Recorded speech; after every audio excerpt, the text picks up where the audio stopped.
But आज का जो चैप्टर हमारा है that is first chapter chemistry का एटॉमिक स्ट्रक्चर है। और थोड़ा डिटेल में सीखेंगे, अच्छा सीखेंगे, बहुत अच्छे से पढ़ेंगे, क्योंकि यहाँ से क्वेश्चंस बहुत अच्छे अच्छे क्वेश्चंस पूछे जाते हैं। ये आज का हमारा केमिस्ट्री 11th क्लास का पहला वाला चैप्टर है, जिसका नाम है एटॉमिक स्ट्रक्चर।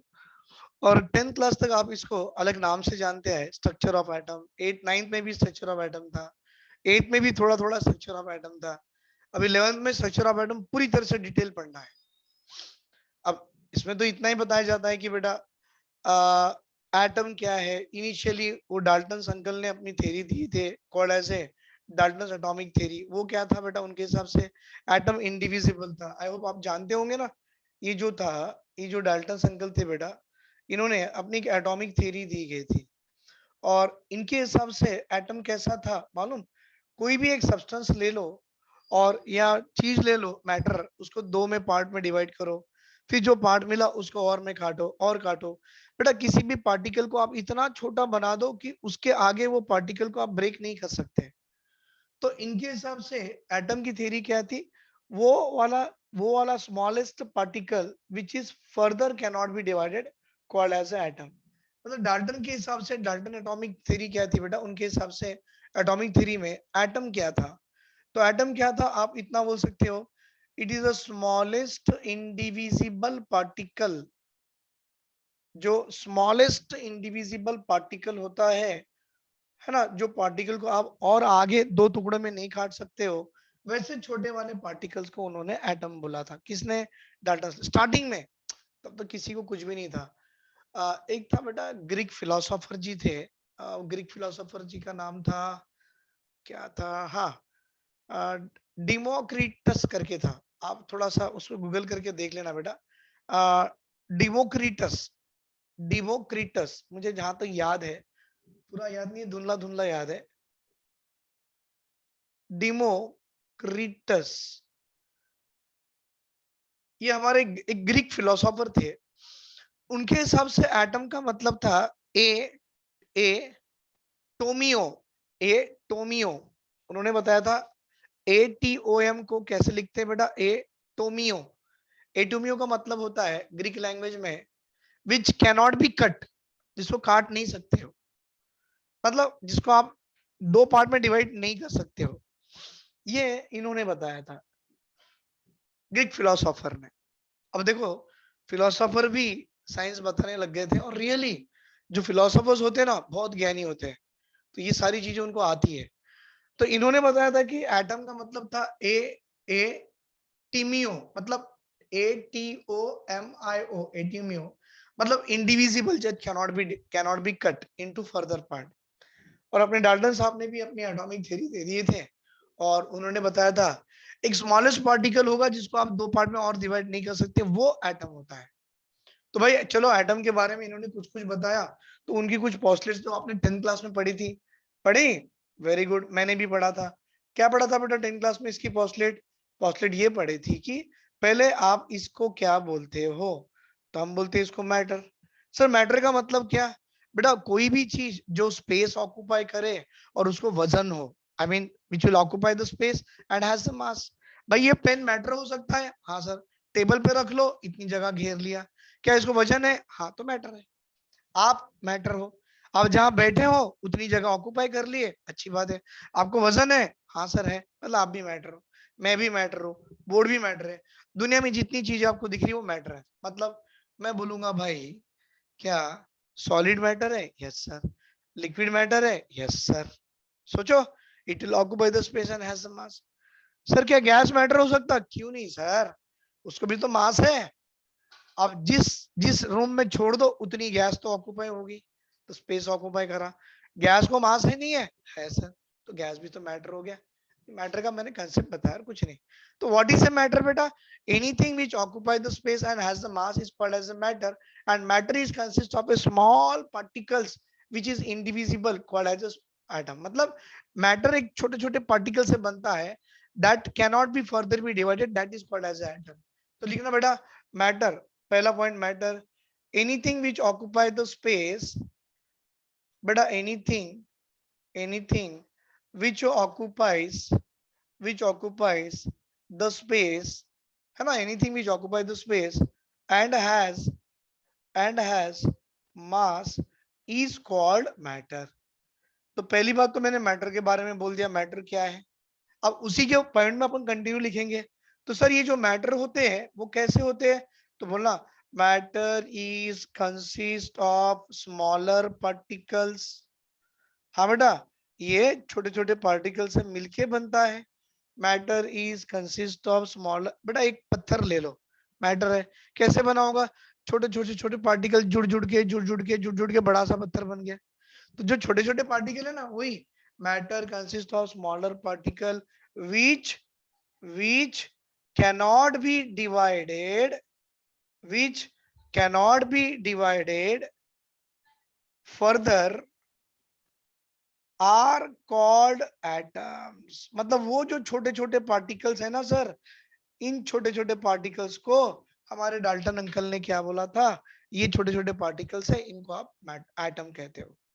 अब ये आप भी जानते हो, मैं भी जानता हूँ, 10th क्लास में आप लोग पढ़े थे क्या sir, energy can neither be created nor be destroyed but can be transformed from one form to other form, law of conservation of energy. आपने कहीं ना कहीं लॉ ऑफ कंजर्वेशन ऑफ मास भी पढ़ा होगा। भाई मास cannot be created, cannot be created nor be destroyed but mass can be transferred from one form to other form। बड़ा सा पत्थर है 100 ग्राम का, तोड़ दो, 100 केजी का तोड़ दो, 20 केजी ये 80 केजी है, तो दो पार्ट में तो डिवाइड कर लिए। ट्रांसफॉर्म तो कर सकते हैं ना, क्रिएट भी नहीं कर सकते, डिस्ट्रॉय भी नहीं कर सकते। वैसे ही एटम का कंसेप्ट है भाई क्या, तब मैं लिखना चाहूंगा atoms can neither be created, atoms can neither be created, atoms को ना तो बनाया जाता है नॉर बी डिस्ट्रॉयड, और एटम्स को कभी डिस्ट्रॉय भी नहीं कर सकते हैं। Atoms can neither be created nor be destroyed, very good बेटा। सेम एलिमेंट का एटम है, atom of the same element are same but atom of different elements are different. भाई एक ऑक्सीजन के एटम ले लो, अभी ऑक्सीजन के मॉलिक्यूल से आपने जितने भी निकाले सारे ऑक्सीजन के एटम होंगे, और नाइट्रोजन मॉलिक्यूल से एटम निकालो तो सारे नाइट्रोजन के एटम होंगे। तो क्या बोलना, atom of same element are same but atom of different elements are different. Third point, atoms of same element, atoms of same element are same but of different elements, समझे बेटा आप, atom of different elements are different, ये चीजें समझ में आ रही है आपको। मतलब ये छोटी छोटी चीजें जो है ना बेटा, पोस्टलेट्स में हम 10th क्लास में पढ़े थे, उसी को थोड़ा अभी लेके चलना है। क्यों, क्योंकि हम डाल्टन अंकल की एटॉमिक थ्योरी के बारे में बात कर रहे हैं। Is it clear. तो अभी मैंने बताया बेटा, atoms can neither be created nor be destroyed but can be transform from one form to other form, बन सकता है, उससे कुछ अलग अलग मॉलिक्यूल बनेंगे। Atom of the same elements are same but the different elements are different, ये भी हो गया, अच्छी बात है। अब बताओ मुझे बेटा, एटम को मास है, अरे सब मैटर है तो मास होगा ही होगा, तो एटम्स हैज मास, अच्छी बात है, atoms they has mass, very good. बाद में पॉइंट नंबर 5 बेटा, atoms can take part in chemical reactions, ये भी सही है, atoms can take part in chemical reaction. अब देखो, ये जो थे इतने पोस्टुलेट्स एटम के बारे में अपने डाल्टन अंकल ने बताया था, उस जमाने में बताया था जिस जमाने में बेटा कुछ भी एटम के बारे में नहीं जानता था। अब बात देखो डाल्टन की कैसी हुई, इन्होंने एटम के बारे में बता तो दिया, और इन्होंने देखो सारी चीजें सही बताई भाई। क्या मैटर क्या है, anything which occupy the space and has the mass is called matter, आज भी वही है, पहले भी वही था। अब उन्होंने बोला मैटर जो बनता है कैसे बनता है, छोटे छोटे पार्टिकल जमा होके बड़ा सा एक स्पेस बना लेता है। नहीं बेटा, एक एग्जांपल ले लो ना आप ही, एक बड़ा सा पत्थर का, ऐसा एक पत्थर का शीट है, पत्थर की शीट कैसे बनाई होगी बेटा, वो छोटे छोटे पत्थर जम जम के बड़ा सा पत्थर बना होगा ना, तो वही तो है। तो स्मॉलेस्ट, तो ये जो मैटर होता है ना, ये मैटर को 2-3 पार्ट में डिवाइड कर सकते हो। तो ये मैटर किससे बना होगा बेटा, आप यही तो लिखते हैं, consist of a smaller particle. कौन से वाले, वो वाले छोटे छोटे पार्टिकल जिसका आप आगे फर्दर डिवाइड नहीं कर सकते हो। तो जो मैटर छोटे छोटे पार्टिकल के जुड़ के बना हुआ है, वो छोटे छोटे पार्टिकल्स को आपने क्या कहा है, एटम। ये भी सही है, किन्होंने, डाल्टन साहब ने बताया। फिर आप ये भी जानते हो भाई, ऑक्सीजन का एटम क्या आपने बनाया है किसी किसी को मिला के? ना ना ना, तो वही बता रहा है, atoms can neither be created nor be destroyed, but atom of the same element are the same. अगर मेरे पास ऑक्सीजन का मॉलिक्यूल है, मैं उसको तोड़ूंगा तो ऑक्सीजन के एटम ही मिलने वाले, नाइट्रोजन मिलेगा ना। कार्बन के आई मीन नाइट्रोजन के मॉलिक्यूल्स है, उसको तोड़ूंगा तो मुझे नाइट्रोजन के एटम ही मिलने वाले हैं। कुछ नाइट्रोजन से मॉलिक्यूल के अंदर से धीरे धीरे कार्बन के एटम निकलेंगे ना सर, जिसका मॉलिक्यूल उसी के एटम। समझे ना आप? Very good. एटम को मास भी है, atoms can participate in the reaction. बेटा ये सारी थ्योरी इनकी जो थी मैटर एटम के बारे में, डाल्टन साहब ने जो बताया था, सब के सब सही थे, सिवाय ये वाला पॉइंट। दिख रहा है, दिख रहा है, दिख रहा है, दिख रहा है, स्मॉलेस्ट इंडिविजिबल पार्टिकल जो बोला ना एटम का, ये एक्चुअल में ये गलत है, उनको नहीं मालूम था उस समय में। जितनी इंफॉर्मेशन कलेक्ट कर सकते थे कर लिए, लेकिन बेटा इस इंफॉर्मेशन से अगर आप कोई भी एक्सपेरिमेंट करते हो तो मालूम क्या करते हो, समझ में आता है? बेटा उस एक्सपेरिमेंट का रिजल्ट आपको अप्रोक्सीमेट नहीं आना, परफेक्ट आना, एग्जैक्ट आना, मतलब कोई भी। अब मैं आपको क्यों बता रहा हूं, ये एटम की थ्योरी डाल्टन अंकल ने दी, सही बात है, आप इसको माइंड में रखे कुछ एक्सपेरिमेंट्स कराओ भाई, कुछ भी। एग्जांपल, मेरे पास कार्बन है, कार्बन है 10 ग्राम, ऑक्सीजन है 20 ग्राम, दोनों को मिला लिया तो कार्बन डाइऑक्साइड मुझे 30 ग्राम मिलना है। अरे भाई 10 + 20 30 तो आना है ना।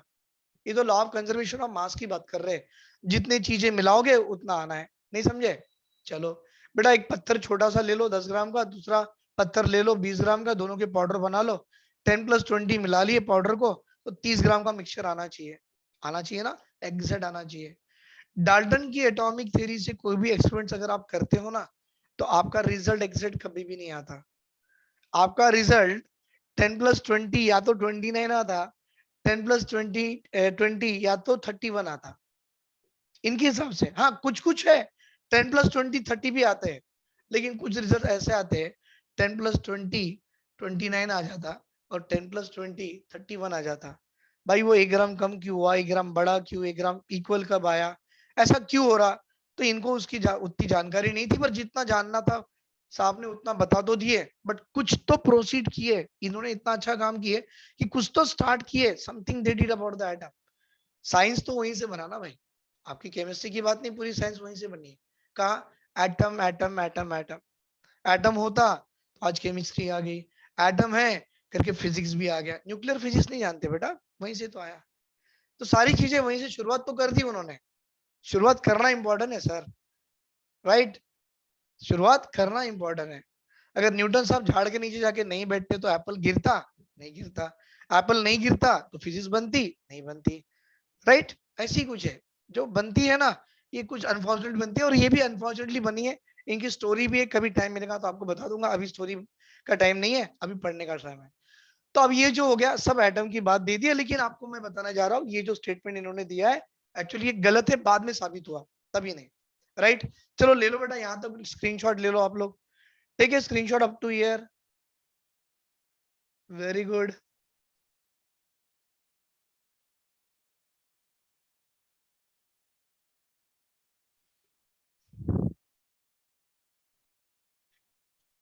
हो गया? अब देखो मैं आपको और कुछ चीजें आपको बताना चाहूंगा। बेटा ये जो बेसिक कंसेप्ट ऑफ केमिस्ट्री करके एक चैप्टर आपको 11th क्लास में है, आपके 11th क्लास में एक चैप्टर का नाम है some basic concept of chemistry करके है। बेटा उस चैप्टर में आपको लॉज ऑफ केमिकल कॉम्बिनेशंस आता है। क्या आता है बेटा? लॉज ऑफ केमिकल कॉम्बिनेशन उस चैप्टर में आता है। तो लॉज ऑफ केमिकल कॉम्बिनेशन जो होते हैं ना, वो लॉ ऑफ कंजर्वेशन ऑफ मास है, लॉ ऑफ डेफिनेट प्रोपोर्शन है, लॉ ऑफ मल्टीपल प्रोपोर्शन है, और एवोगाड्रोस लॉ है। आपको एक बात बताऊं मैं, बेटा लॉ ऑफ केमिकल कॉम्बिनेशन में सारे लॉज में से अकेला एक एवोगाड्रोस लॉ अपने डाल्टन अंकल ने नहीं बताया। Got the point? ये आपके जस्ट इंफॉर्मेशन के लिए है, ऐसा कोई बुक में नहीं है, पर मैं दे रहा हूं बेटा। Dalton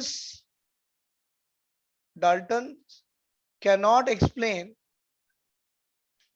Dalton cannot explain Avogadro's law. That means इन्होंने क्या एक्सप्लेन किया, तो बोलना Dalton explained law of chemical combinations. बेटा ये केमिकल कॉम्बिनेशन में आपका अवोगाड्रोस लॉ भी आता है, लेकिन अवोगाड्रोस लॉ डाल्टन ने नहीं बताया। तो ऐसे कौन से केमिकल कॉम्बिनेशन है बेटा, तो केमिकल कॉम्बिनेशंस में आपको आएगा सबसे पहला law of conservation of mass. Law of conservation of mass ये क्या है, हम स्टोइकोमेट्री में I mean some basic concept में पढ़ लेंगे। दूसरा लॉ ऑफ डेफिनिट प्रोपोर्शन भी इन्होंने दिया। क्या दिया बेटा, लॉ ऑफ डेफिनिट प्रोपोर्शन भी इन्होंने दिया है, वेरी गुड। और बेटा लॉ ऑफ मल्टीपल प्रोपोर्शन भी इन्होंने दिया। बेटा ये लॉस क्या है, कैसे है, ये हम लोग उस चैप्टर में पढ़ेंगे। That is the name of the chapter is some basic concept of chemistry, right बेटा, वहां पर है, हम वहां पढ़ लेंगे। अभी तो आपको जस्ट इंफॉर्मेशन दे रहे हैं हम डाल्टन अंकल के बारे में कि डाल्टन अंकल कितने ग्रेट थे, कितने ग्रेट थे। एटम के बारे में बात किया, एटम की पोस्टलेट बता दिए, उन्होंने ये लॉज ऑफ केमिकल कॉम्बिनेशन भी बताया, लेकिन उन्होंने अवोगाड्रोस का लॉ नहीं बताया। तो अवोगाड्रोस लॉ किसने बताया, अवोगाड्रोस अंकल ने बताया। हाँ बेटा, Avogadro's law was given by him, Avogadro's, right. तो ये था उनका कुछ। अब हम एक काम करेंगे बेटा, ये जो है मैंने आपको बताया ना डाल्टन की थ्योरी ऐसी थी वैसी थी, और बाद में 100 साल तक नियरली 98 ईयर्स तक बेटा लोग साइंटिस्ट जो भी थे, स्कॉलर्स थे, साइंटिस्ट थे जो भी, वो सारे एक्सपेरिमेंट जब कर रहे थे डाल्टन अंकल की थ्योरी माइंड में रखे, तो सारे एक्सपेरिमेंट्स का मैक्सिमम रिजल्ट उनका अप्रोक्सीमेट आ रहा था, एग्जैक्ट किसी का नहीं आ रहा था, एग्जैक्ट किसी का नहीं आ रहा था। अब it's a time of story, अब स्टोरी का टाइम शुरू हो गया। सुनो अच्छे से, ऐसा हाथ बैठ के, अच्छे से कान ऐसा लगा के, आंखें यहाँ रख के, आप सुनो, बहुत काम की चीज है बेटा। डाल्टन अंकल ने जो थ्योरी बनाई थी, और एक्चुअली जानते हो डाल्टन अंकल भी कोई ऐसे मामूली आदमी नहीं थे कि कहीं गरीबी से आके उठ के आ गए, वो भी थे कहाँ से सर, वो भी रॉयल फैमिली से बिलोंग करते थे। किसके जैसे, अपने डिमित्री मेंडेलीफ अंकल थे ना, डिमित्री मेंडेलीफ अंकल के जैसे ही डाल्टन अंकल भी रॉयल फैमिली से बिलोंग करते थे। मतलब सारा सब कुछ अवेलेबल है, ये करना है तो लो, ये करना है तो लो। तो वो अच्छे थे, आदमी अच्छे थे। मैं ये नहीं बोल रहा हूँ कि रिच होना, रॉयल फैमिली होना भी बुरा है, आई डोंट मीन टू से।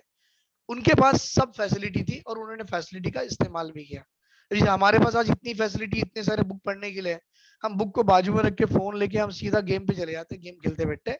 ये गलत है क्योंकि हम गलत यूज करते हैं, वो लोग अच्छा यूज करते थे। मैं यही चाहूंगा बेटा आप भी समय का, चीजें का अच्छा यूटिलाइज कीजिए, that will be benefited for you as well as for the future life. वैसा कुछ तो भी इस्तेमाल करो।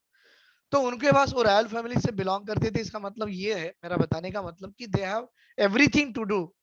तो उन्हें जब ये लगा कि एटम के बारे में पता करना चाहिए, ये क्या है, मैटर है, इसको तोड़े तोड़े तोड़े, लास्ट में छोटा सा पार्टिकल है, नहीं टूट पा रहा है, और ये पार्टिकल नहीं टूट पा रहा, बट ये केमिकल रिएक्शन में इन्वॉल्व हो रहा था, इसको एटम बोलना चाहिए। उन्होंने वहां तक बहुत अच्छा काम किया, राइट। अब नियरली 100 ईयर्स बोलो या 100 साल बोलो या 110 साल तक लोग डाल्टन की एटॉमिक थ्योरी को माइंड में रख के एक्सपेरिमेंट्स करते थे बेटा। लेकिन 100% तो नहीं बोलेंगे, 90% के एक्सपेरिमेंट्स की वैल्यू, रिजल्ट अप्रोक्सीमेट आती थी, कभी भी एग्जैक्ट नहीं आती थी। तो अब ये तीन दोस्त थे, कहानी है, कहानी है। अब ये तीन दोस्त थे, कौन, एक थे अपने थॉमसन साहब, क्या था बेटा, एक अपने थॉमसन, जे थॉमसन बोलते हो, ये साहब एक थे। फिर एक दूसरा उनका दोस्त था रुदरफोर्ड। और ये तीनों दोस्त में बहुत ही लेजी पर्सन था, कौन बेटा, ये नील बोर। बहुत ही लेजी, मतलब थे तो दोस्त, लेकिन थोड़ा कनिंग भी था, है ना, अपने दिल की बातें इनसे शेयर नहीं भी करता था, चीजें छुपा के रखता था, लेकिन थे तो दोस्त। अब तीनों दोस्तों ने मिलके सोचा कि भाई डाल्टन की एटॉमिक थ्योरी से हम जितने भी एक्सपेरिमेंट्स करते हैं, सारे एक्सपेरिमेंट्स का रिजल्ट अप्रोक्सीमेट ही आता है, एग्जैक्ट नहीं आता है, कुछ ना कुछ तो थ्योरी में गड़बड़ है करके इन तीनों के माइंड में सबसे पहली बात आई।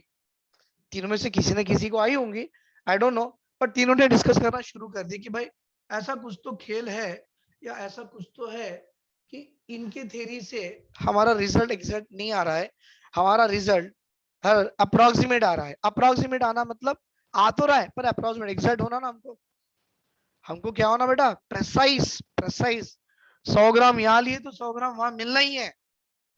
100 का 101 101 आया तो गड़बड़ है, 100 का 99 भी आया तो भी गड़बड़ है। तो 100 का हमको एग्जैक्टली 100 प्रेसाइज आना तो नहीं आ रहा है। क्यों नहीं आ रहा है कि डाल्टन अंकल की थ्योरी में कहीं ना कुछ कुछ तो गड़बड़ है। ये तीनों के माइंड में सबसे पहली बात आई। अब तीनों ने बोले चलो सर, चलो भाई अपने एक काम करेंगे क्या, चलो अपन अपना काम शुरू करेंगे, क्या खराबी है उनकी थ्योरी में और क्या है क्यों है पता करना शुरू करेंगे। आप जानते हो ये तीनों में ये कनिंग है। गलत नहीं बोल रहा हूँ बेटा, मैं ऐसा नहीं, मैं स्टोरी बता रहा हूँ बच्चों को। स्टोरी का मतलब आप गलत मत लेना। ये कनिंग है, ये कैसा है, लेजी है। और तीनों में हार्ड वर्कर ये साहब थे। कौन बेटा, थॉमसन अंकल बहुत हार्ड वर्कर है। इतने हार्ड वर्कर जब तक वो काम नहीं होता ना खाना नहीं खाते थे, सोते नहीं थे। काम करते करते अगर नींद आ जाए तो सो जाएंगे, पर खुद होके नहीं बोलेंगे 9 बज गए तो मेरे को सोना है, 10 बज गए तो मुझे उठना, ऐसा नहीं था उनका। इतने हार्ड वर्कर थे। और तीनों ने अपना काम शुरू तो कर लिया। कर लिया तो आप जानते हो सबसे पहले इन्होंने एटम का स्ट्रक्चर बताया। बेटा इन्होंने सबसे पहले एटम का स्ट्रक्चर बताया। क्या बताया कि एटम है ना एक तरबूज की तरह होता है। अब जानते हो तरबूज, वाटरमेलन, समर में खाते हो ना, गुड फॉर हेल्थ है बेटा, अच्छा है। जितना हो सके समर में तरबूज खाना चाहिए, गुड फॉर हेल्थ है, पेट ठंडा रहता है, एवरीथिंग इज गुड, अच्छा है। तो इन्होंने बताया कि एटम का स्ट्रक्चर तरबूज की तरह है। तरबूज को जब आप काटोगे तो आपको ऐसा पिंक कलर का फाइबरस फ्रूट दिखता है, अच्छी बात है। मतलब वो मॉडल बता रहे हैं भाई, वो क्या बता रहे हैं, वो एटम्स की मॉडल बता रहे हैं। कौन, अपने थॉमसन साहब। बेटा structure of atom according to Thomson is just like a watermelon, when we cut the watermelon we are getting the pink fibrous fruit. ये मिल गया। और उस पिंक फाइबरस फ्रूट को पूरा पूरा पूरा पिंक फाइबरस फ्रूट को उन्होंने बोला कि भाई ये पॉजिटिवली चार्ज न्यूक्लियस है। ये इनको कैसे मालूम चला, इन्होंने कुछ एक्सपेरिमेंट्स करे होंगे और करके कुछ डिसाइड किया होगा, कुछ कंक्लूजन निकला होगा, वो निकाल के उन्होंने ऐसा बता दिया। और बोले कि तरबूज के अंदर में ऐसे ऐसे छोटे छोटे काले काले बीजे रहते हैं। हाँ सर सही बात है, रहते तो है, हम भी देखते हैं। बीजों को हम नहीं खाते, बस तरबूज खाते, बीजे निकाल के फेंक देते हैं। हाँ बेटा ये जो काले काले बीजे है ना, उन्होंने बोला ये काले काले बीजे नेगेटिवली चार्ज इलेक्ट्रॉन है। मतलब इनका ऐसा कंक्लूजन निकला। किनका, थॉमसन का। मतलब ये कंक्लूजन निकालने के लिए कितनी मेहनत किए होंगे, कितने एक्सपेरिमेंट्स करे होंगे, कितना उन्होंने चीजें को जोड़ा होगा और एक कंक्लूजन निकाल के बता दी कि एटम ऐसा है, तरबूज। फिर किसी ने बोला तरबूज बोलते हो, फिर उन्होंने बोला मेरे को समझ में नहीं आ रहा, तो फिर उन्होंने बोला भाई अगर ये समझ में नहीं आता है, अच्छी बात है, आप खीर खाते हो, खीर नहीं खाते हो, बुरी बात है, खीर खाना चाहिए, वो भी गुड फॉर हेल्थ है। क्यों, क्योंकि बच्चा जब दूध नहीं पीता है ना तो खीर खा लेना चाहिए, इनडायरेक्टली दूध चले जाता है। तो खीर होता है ना, खीर में आप देखते हो उसमें काजू भी है, बादाम भी है, मनुका भी है नहीं है, अनार के दाने भी है, सब चीजें। तो समझो बेटा ये खीर का ऐसा एक कटोरा है, वो खीर में देखो छोटे छोटे बादू, ये आपको दिख रहे हैं ना, बादाम भी है, काजू भी है, छोटे छोटे टुकड़े। तो इन्होंने बोला अगर आपको ये चीज समझ में नहीं आता तो समझो कि ये कटोरा है, कटोरे में खीर है। मतलब खीर मतलब वो पूरी दूध जो है वो पॉजिटिवली चार्ज न्यूक्लियस है, और छोटे छोटे ये काजू के बादाम के जो दाने दिख रहे हैं वो नेगेटिवली चार्ज इलेक्ट्रॉन है। इन्होंने ऐसा समझाया। आप देख लो, बुक पढ़ो, पर उन्होंने खीर वीर के बारे में नहीं बताया, पुडिंग करके बता दिया। पुडिंग तो आप भी समझते हैं, मैं भी समझता हूँ, वही है। तो सुधीर सर ऐसे ही समझाते हैं बच्चों को। आई थिंक समझ में आ रही है चीजें, वेरी गुड सर। तो थॉमसन के हिसाब से एटम का मॉडल ऐसा था।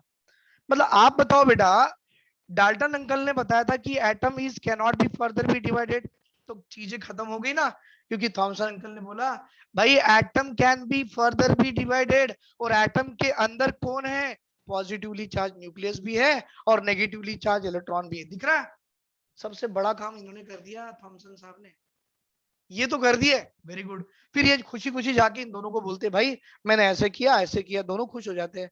क्योंकि दोनों में से ये तो कुछ भी काम नहीं करते रहता, ये कुछ ना कुछ तो करते रहता है पर मिलता नहीं, ये तो सिर्फ खा के सोते रहता है, राइट। तो दोनों खुश हो गए, चलो हमारे दोस्त को तो मिल गया, हमारे दोस्त को तो मिल गया, चलो अच्छी बात है।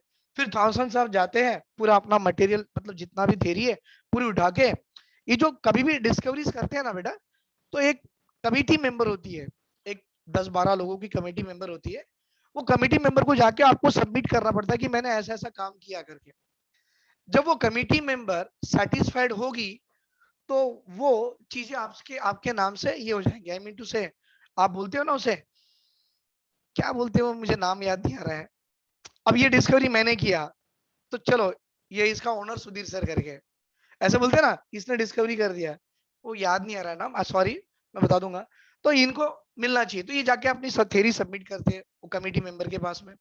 कमेटी मेंबर में सबसे पहला सवाल एक आदमी पूछता है, और रियली वो अच्छे लोग होते हैं, वो बुरे नहीं होते कि आपने किया तो आपको नहीं देना, नहीं नहीं, वो उनको खुद को सेटिस्फाई करते हैं।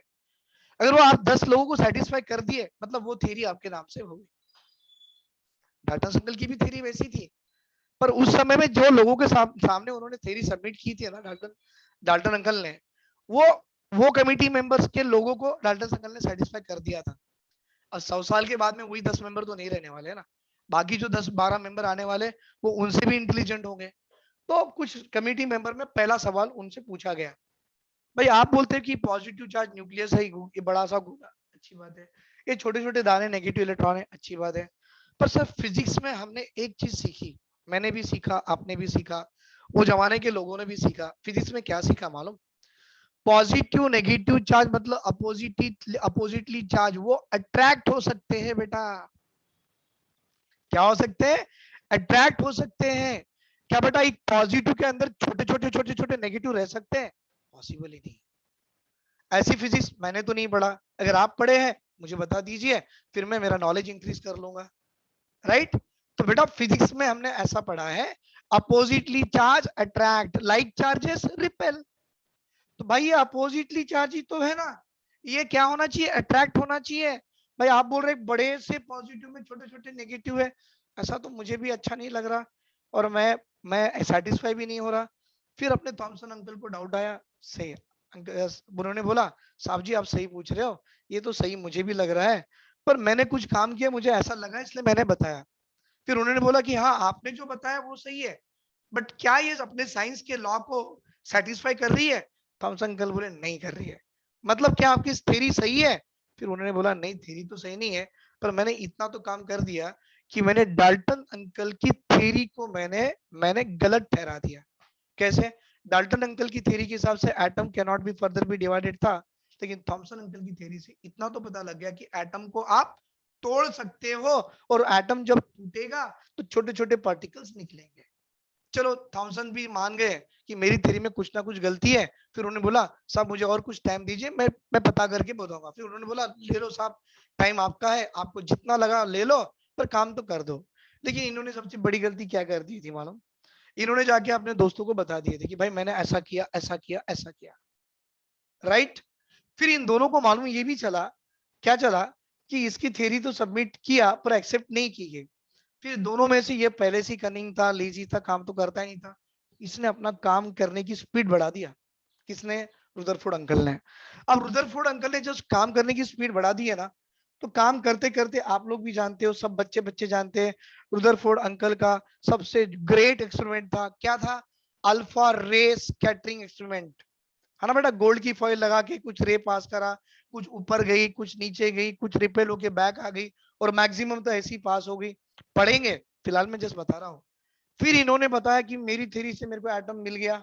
इन्होंने काम करना बहुत स्पीडली काम करना चालू कर दिया। ये उनको मालूम हुआ ना इसकी थ्योरी तो कैंसिल हो गई, और ये इनको मालूम हो गया कि एटम टूट सकता है और एटम के अंदर दो पार्टिकल रह सकते हैं। फिर इसने काम करके सीधा बता दिया, हाँ मेरे कुछ काम किया, कंक्लूजन पे आ गए, बेटा एटम गोल है, बता दिया, अच्छी बात है। उन्होंने ये भी बताया एटम के अंदर एक न्यूक्लियस रहता पॉजिटिवली चार्ज नीचे अंदर में है, और उन्होंने ये बताया एटम के बाहर एक इलेक्ट्रॉन रहता है नेगेटिवली चार्ज है। और उन्होंने ये भी बता दिया ये नेगेटिव इलेक्ट्रॉन है ना, इस न्यूक्लियस के बाजू में ऐसा गोल गोल घूमता है, जैसे कि ये हमारा अर्थ है, और सॉरी ये हमारा सन है और ये अर्थ है, प्लैनेट है। जिस तरह से सन के सराउंड में प्लैनेट घूमते हैं ना, वैसे नेगेटिवली चार्ज इलेक्ट्रॉन भी न्यूक्लियस के सराउंडिंग में घूमता है। इन्होंने कंक्लूजन निकाला है, और जाके इसको भी बताया थॉमसन को, देखो भाई मैंने ऐसे किया, और इन्होंने इसको भी जाके बताया, देखो भाई मैंने ऐसे किया। फिर दोनों दोस्त खुश हो गए। फिर अपने रुदरफोर्ड साहब ने पूरा अपना जितना डाटा था कलेक्ट किया, लिखा हुआ ले लिया, गए सबमिट कर दिए वो कमेटी मेंबर के पास में, साहब साहब मैंने ऐसे कर दिया। लोग खुश हो गए, अरे वाह इससे तो अच्छा काम इसने किया, वेरी गुड। फिर वो सब पढ़ते पढ़ते क्वेश्चन सवाल चलते रहा चलते रहा, उन लोग पूछते गए, ये सब आंसर करते गए, पूछते गए, सब आंसर करते गए। लेकिन वो 10-12 मेंबर में एक आदमी इतना इतना होशियार था, I don't know the name and all, उन्होंने सीधा पूछ दिया, सर सब कुछ तो सही है, अच्छी बात है, सर फिजिक्स में मैंने भी ऐसे पढ़ा, आपने भी ऐसे पढ़ा क्या, कि जब कोई बॉडी अगर मोशन में होती है इट विल लूज एनर्जी, और आप बोल रहे हो इलेक्ट्रॉन इज ए पार्टिकल और वो मोशन में है, मतलब वो भी एनर्जी लूज करेगा। अरे सर, पकड़े में बात आई। फिजिक्स में हम लोग जानते हैं ना बेटा, अगर ये बॉडी आपकी यहाँ है, यहाँ से यहाँ जब मूव हो रही है, तो मूव हो रही तो एनर्जी तो लूज करना ही है, तभी तो मूव होगी। तो फिर इन्होंने बोला, वो आदमी ने पूछा रुदरफोर्ड साहब से, भाई अगर आपका इलेक्ट्रॉन इस न्यूक्लियस के सराउंडिंग में कंटिन्यूसली मूव कर रहा है, मान गए, तो कंटिन्यूसली एनर्जी लूज करेगा, वो भी मान गए। बेटा एनर्जी लूज करते करते ऐसा स्पाइरल पाथ बना के नेगेटिव इलेक्ट्रॉन इस न्यूक्लियस पे गिर जाएगा, और जब इलेक्ट्रॉन पॉजिटिव न्यूक्लियस पे गिरेगा तो एटम भड़ से फूट जाएगा, एटम अनस्टेबल हो जाएगा, फूट जाएगा बेटा, एक्सप्लोड हो जाता है, अनस्टेबल होता है। मतलब आपके हिसाब से आपका जो एटम का स्ट्रक्चर तो सही लग रहा है, लेकिन वो अनस्टेबल है ना। हम जानते हैं, हम जानते हैं ये पेन है, इसके एटम स्टेबल है, तभी तो ये पेन को आप, तभी तो ये पेन को आप देख पा रहे हो, ये पेन को देख पा रहे हो। मैं एटम, कुछ ना कुछ एटम होगा, वो स्टेबल होगा, तभी तो आप मुझे देख पा रहे हो, मैं आपको देख पा रहा हूँ। Everything in the world, very where everything in this nature जो आप देखते हो, उसका एटम स्टेबल है, इसीलिए आप उसको देखते हो। भाई आपके हिसाब से जो एटम आपने दिया है सही है, लेकिन वो अनस्टेबल है, और हम जानते हैं एटम स्टेबल होता है। मतलब आपका जो एटम का स्ट्रक्चर अनस्टेबल है, क्योंकि आपकी थ्योरी बता रही है, क्योंकि electron is in the motion. भाई फिजिक्स में ये तो लॉ हम भी जानते हैं कि पार्टिकल जब मोशन में होगा तो एनर्जी लूज करेगा, जितनी एनर्जी लूज करेगा वैसा स्पाइरल पाथ बनाएगा, बना के न्यूक्लियस पे गिर गया, एटम फूट गया, एटम अनस्टेबल हो गया। फिर ये भी मान गए, हाँ साहब आप जो बोल रहे सही है, कहना कि मेरी गलती है, मुझे ढूंढना पड़ेगा।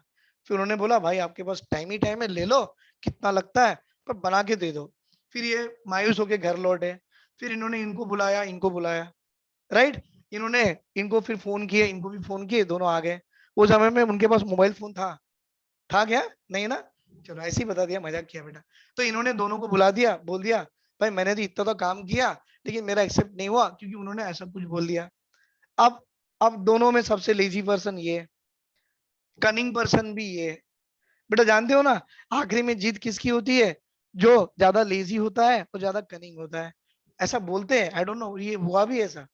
फिर इसको क्या लगा, सब कुछ तो सही है, अगर मैं कुछ ऐसा काम कर दूं, इन्होंने बोला मैं कुछ ऐसा काम कर दूं कि इलेक्ट्रॉन अपने ही पाथ में घूमता रहे, वो ना तो इस ऑर्बिट के अंदर ना तो ऑर्बिट के बाहर जाए, तो मेरा एटम स्टेबल हो जाएगा। उन्होंने वही काम किया, क्या किया, एटम स्टेबल है ऐसा गोल है बता दिए, न्यूक्लियस यहाँ है बता दिए, इलेक्ट्रॉन यहाँ है बता दिए, और एक स्टेटमेंट दे दिए, क्या दिए, when these electron will revolve around the nucleus it neither lose energy nor gains energy, ना तो एनर्जी लेता है ना तो एनर्जी देता है, तो भाई एनर्जी लेगा भी नहीं देगा भी नहीं, तो स्पाइरल पाथ का सवाल ही नहीं आता, मतलब अपनी ऑर्बिट में घूमेगा।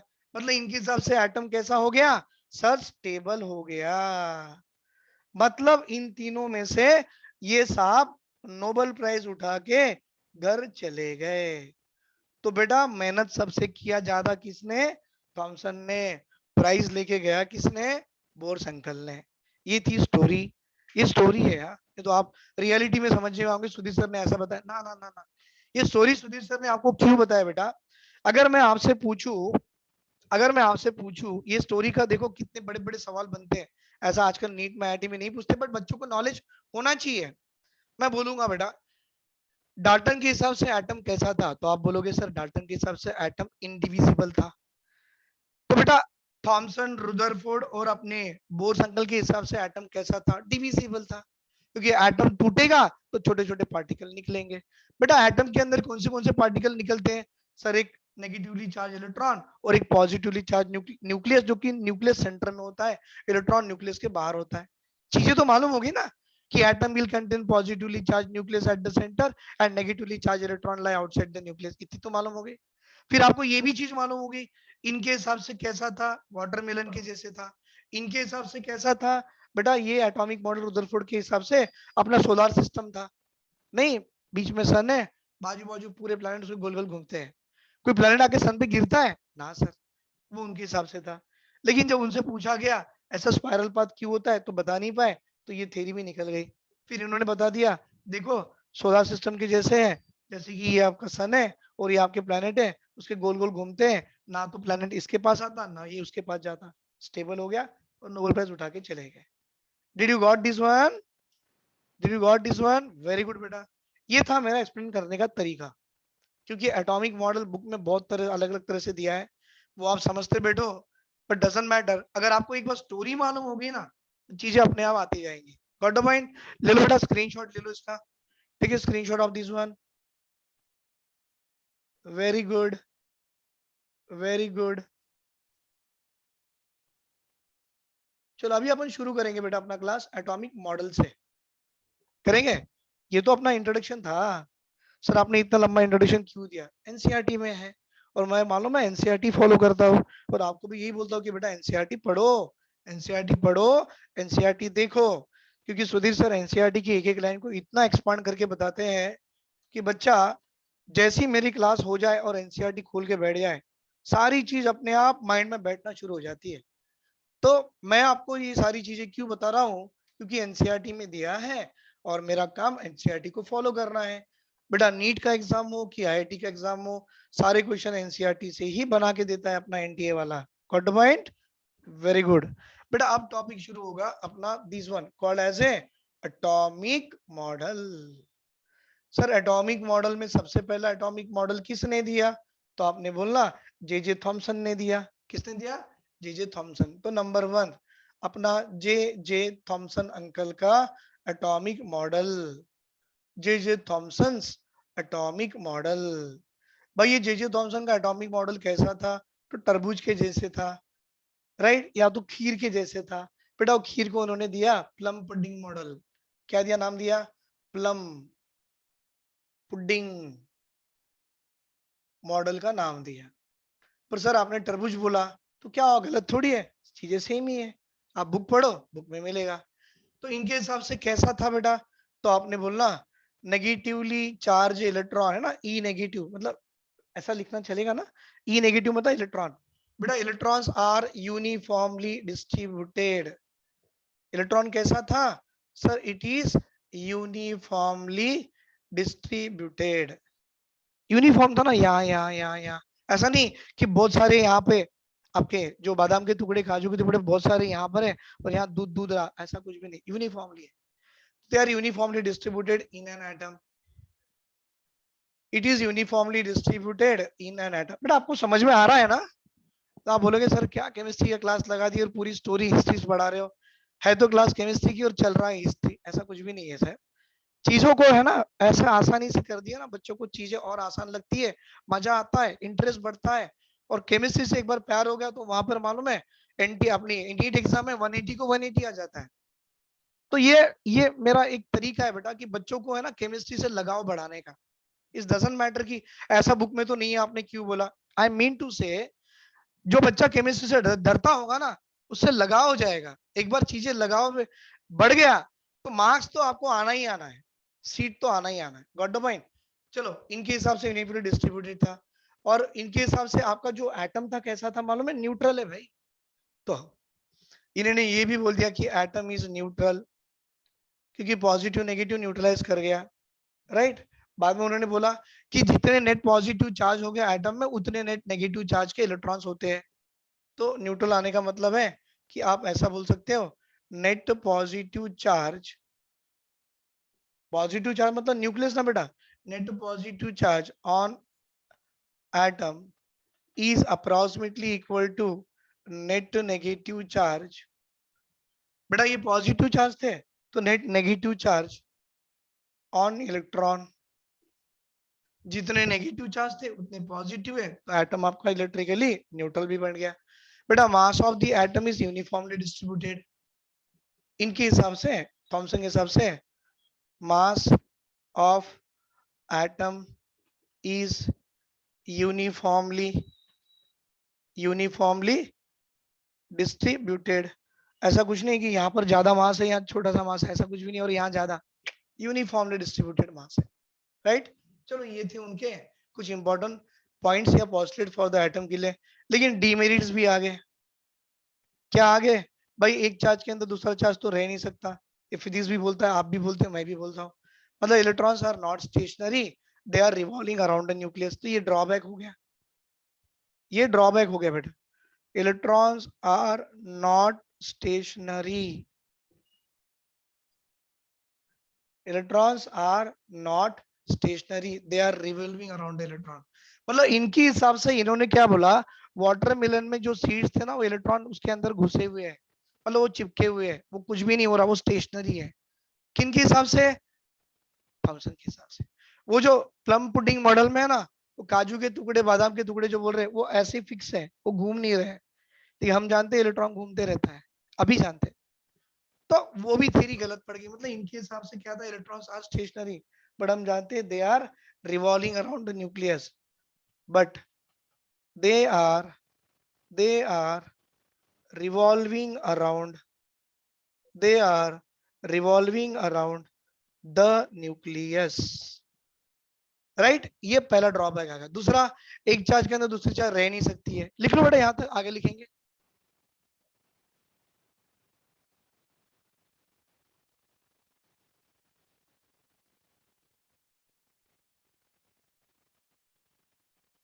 दूसरा उन्होंने बोला mass of the atom is uniformly distributed. ऐसा नहीं है, mass of the atom is concentrated only in the nucleus. मतलब अगर मैं पूछूं बेटा, मैं पूछूं आपको, ये न्यूक्लियस है और ये इलेक्ट्रॉन है, तो ये एटम का मास है, ये एटम ए है बेटा। मैं बोलूंगा बेटा ये न्यूक्लियस है, ये इलेक्ट्रॉन है, और ये ऐसा है, और ये एटम बी है। मैं बोलूंगा एटम ए और बी में किसकी मास ज्यादा। आप इससे मत बताना कि इसकी मास ज्यादा, ना ना ना बेटा, ये पूरा खाली डब्बा है, ये वैकेंट स्पेस है। मास डिसाइड करेगा न्यूक्लियस में कितने प्रोटॉन है। बेटा हो सकता है इस न्यूक्लियस के अंदर में 2 प्रोटॉन है, और ये न्यूक्लियस के अंदर हो सकता है 4 प्रोटॉन है। तो बेटा मास किसका ज्यादा मालूम? मास किसका ज्यादा? जितनी ज्यादा न्यूक्लियर चार्ज, उतनी ज्यादा मास। मतलब किसी भी एटम का मास उसके न्यूक्लियस में होता है, उसके साइज में नहीं होता है। बेटा ये जगह खाली है, इलेक्ट्रॉन यहाँ हो सकता है, यहाँ हो सकता है, यहाँ, उससे मतलब नहीं है। बिकॉज ये जो स्पेस है वैकेंट है, और मास डिसाइड करते हैं एटम के न्यूक्लियस से। इसका मतलब हम बोलेंगे बेटा mass of atom is concentrated in nucleus. क्या बोलेंगे बेटा? Mass of atom is concentrated, yes sir, mass of atom is concentrated in nucleus, mass of atom is concentrated in nucleus, right बेटा। ये है, क्योंकि इनके हिसाब से उन्होंने बोला mass of atom is uniformly distributed. Example तरबूज को काटो बेटा, प्लेन दिखता है जितना मास, यहाँ उसकी स्लाइस बना लो, इक्वल मास है उनके हिसाब से, लेकिन गलत है, ऐसा कुछ भी नहीं है। Mass of the atom will be concentrated only at the nucleus, not on the size, कितने दूर इलेक्ट्रॉन है उस पर डिपेंड नहीं करेगा, राइट। तो ये था बेटा, ये था बेटा अपना एटॉमिक मॉडल किन्होंने दिया, थॉमसन अंकल ने दिया। अब ये ड्रॉबैक आने के बाद उनका दोस्त काम करना शुरू कर दिया। पहले तो काम कर ही रहा था, स्पीड बढ़ा दिया। कौन से दोस्त थे उनके दूसरे? रुदरफोर्ड, उन्होंने काम करना शुरू कर दिया। अब हम देखेंगे रुदरफोर्ड अंकल की एटॉमिक मॉडल। आप यहां तक लिख लीजिए बेटा।